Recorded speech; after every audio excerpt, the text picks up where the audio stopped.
नमस्कार दोस्तों, स्वागत है आपके अपने YouTube चैनल सरल पढ़ाई जोन में। आशा करता हूँ आप सभी की तैयारी अच्छी चल रही होगी। आप अपने सपने को सच करने के लिए निरंतर मेहनत कर रहे होंगे। आज हम पॉलिटी की सीरीज में पढ़ने वाले हैं राष्ट्रपति टॉपिक। अगर आप सीटी तक हमसे जुड़े हुए रहते हैं तो आपको परीक्षा हॉल में एक अलग ही प्रकार का कॉन्फिडेंस लेवल देखने को मिलेगा और लगभग क्वेश्चन आपको हमारी क्लासेज से मिल जाएंगे।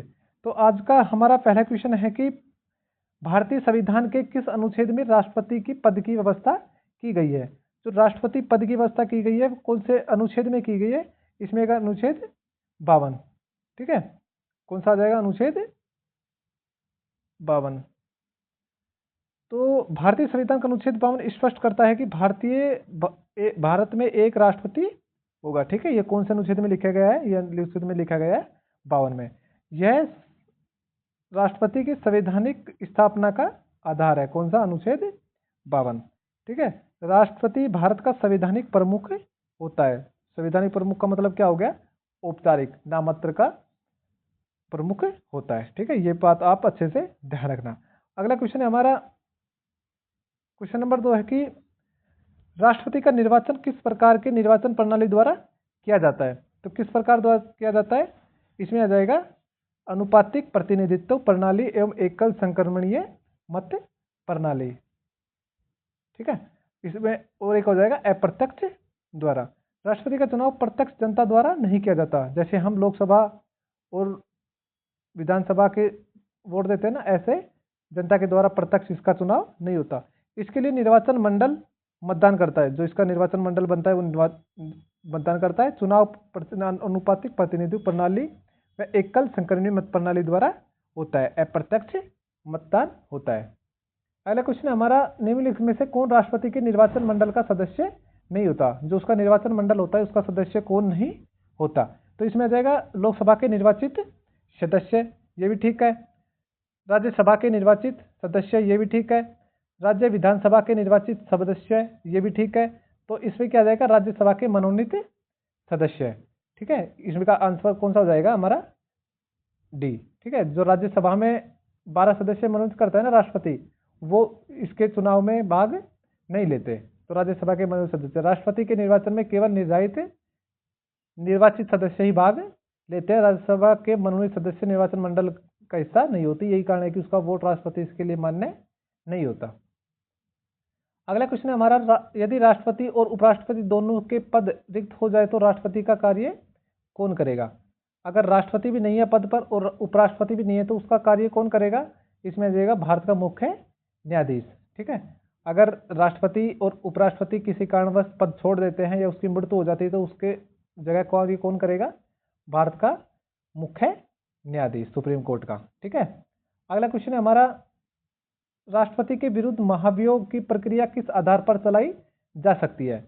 तो किस आधार पर चलाई जा सकती है? संविधान का उल्लंघन करने पर। अगर वो संविधान का उल्लंघन करता है तो भारत की जो संसद है वो उस पर महाभियोग की प्रक्रिया चलाई सकती है। तो महाभियोग जो शब्द है वो किसके लिए प्रयोग होता है? राष्ट्रपति को हटाने के लिए प्रयोग होता है।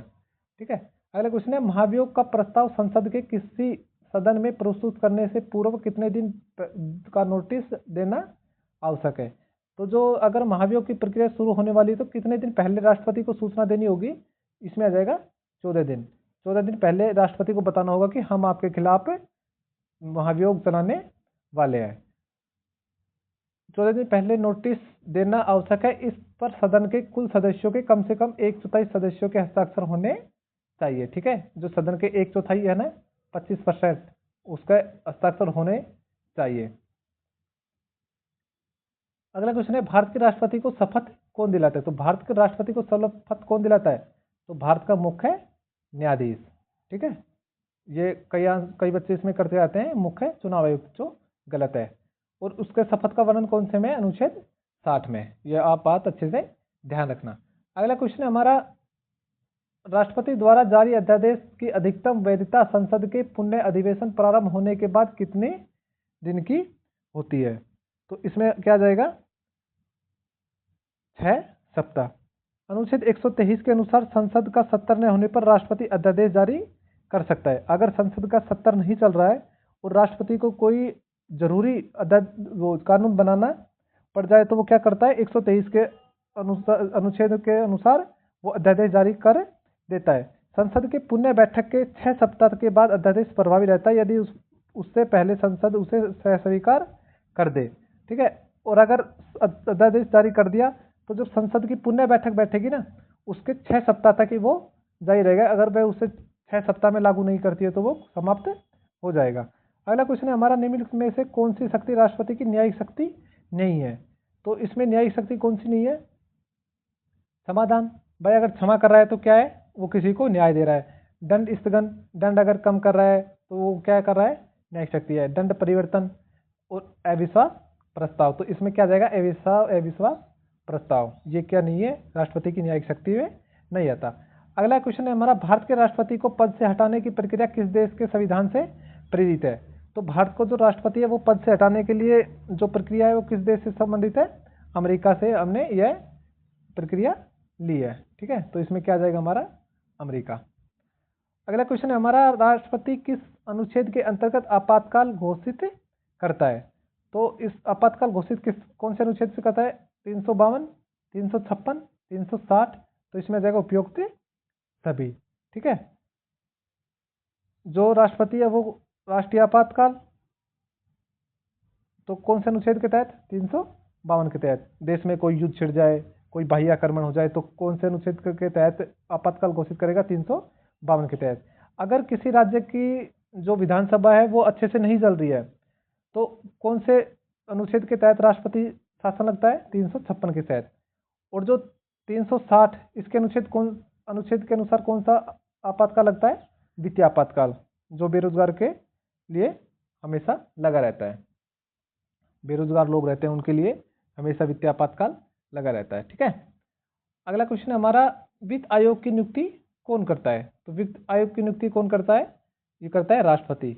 पूछे कि कौन से अनुच्छेद के तहत? 280 अनुच्छेद के तहत। अगला क्वेश्चन है हमारा, भारत के राष्ट्रपति का कार्यकाल कितना होता है? तो भारतीय राष्ट्रपति का कार्यकाल सामान्यतः कितने वर्ष का होता है? 5 वर्ष का होता है। ठीक है, अगर इससे पहले चुनाव नहीं कराते तो वो अपने पद पर लगातार बना रहता है। तो सामान्यतः कितने वर्ष का जाएगा? 5 वर्ष का। अगला क्वेश्चन है हमारा, राष्ट्रपति लोकसभा में कितने एंग्लो इंडियन सदस्यों को मनोनीत कर सकता था? इसमें क्या है, कर सकता था, जो अब नहीं करता है क्योंकि 104वें संविधान संशोधन द्वारा यह एंग्लो इंडियन को हटा दिया गया है, जो चुनने की प्रक्रिया थी उसको। तो इसमें कितने आ जाएंगे? 2। ठीक है, एंग्लो इंडियन क्या होते हैं? जिसके माता पिता एक बाहरी हो, ठीक है, विदेशी हो। अगला क्वेश्चन है हमारा, राष्ट्रपति की कार्यपालिका शक्ति का वास्तविक प्रणेता कौन होता है? तो इसका वास्तविक जो शक्ति है उसका वास्तविक प्रयोग कौन करता है राष्ट्रपति की शक्तियों का? तो इसमें आ जाएगा मंत्री परिषद। तो मंत्री परिषद ही इसकी वास्तविक शक्ति का कार्य करती है। अगला क्वेश्चन है हमारा, किस अनुच्छेद के तहत राष्ट्रपति को क्षमादान की शक्ति प्राप्त है? तो किस अनुच्छेद के तहत? अनुच्छेद 52 के तहत। क्षमादान, दंड स्थगन, दंड परिहार आदि की शक्ति राष्ट्रपति को प्रदान करता है कौन? अनुच्छेद 72। अगला क्वेश्चन है हमारा, राष्ट्रपति राज्यसभा में कितने सदस्यों को मनोनीत करता है? तो कितने सदस्य को मनोनीत करता है?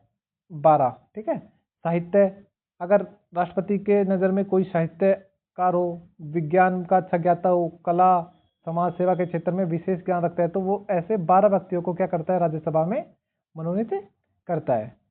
अगला क्वेश्चन है, राष्ट्रपति चुनाव से संबंधित विवादों का निपटारा कौन करता है? तो राष्ट्रपति के जो संबंधित विवाद हो जाते हैं उसका निपटारा कौन करता है? तो उसका निपटारा करता है सर्वोच्च न्यायालय।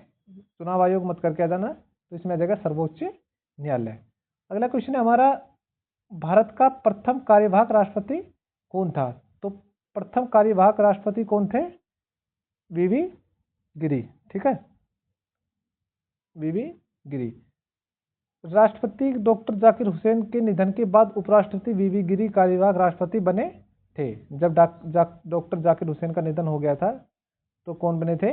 वीवी गिरी। तो प्रथम कार्यवाहक राष्ट्रपति कौन थे? वीवी गिरी।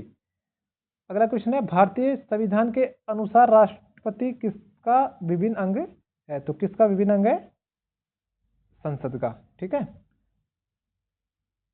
अनुच्छेद 79 के अनुसार संसद राष्ट्रपति, राज्यसभा और लोकसभा से मिलकर बनती है, इसलिए राष्ट्रपति संसद का अभिन्न अंग है। ठीक है ना। तो आज के हमारे इम्पोर्टेंट क्वेश्चन थे। क्लास अच्छी लगी हो तो लाइक करें, चैनल को सब्सक्राइब करें और अपने दोस्तों के साथ शेयर करें। धन्यवाद।